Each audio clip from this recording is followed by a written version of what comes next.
વડાપ્રધાન નરેન્દ્ર મોદીના વરદ હસ્તે સુરતની લાજપોર મધ્યસ્થ જેલ ખાતે નવનિર્મિત 204 આવાસોનું લોકાર્પણ કરવામાં આવ્યું હતું। 30 કરોડના ખર્ચે નવનિર્મિત આવાસ તૈયાર કરાયા હતા। વડાપ્રધાન નરેન્દ્ર મોદીના હસ્તે વર્ષ 2012માં લાજપોર મધ્યસ્થ જેલનું લોકાર્પણ કરાયું હતું।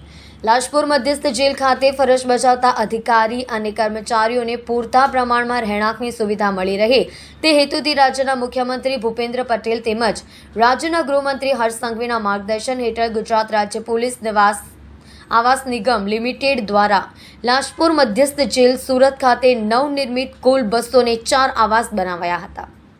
ગુરુવારે તેનું લોકાર્પણ કરાયું હતું।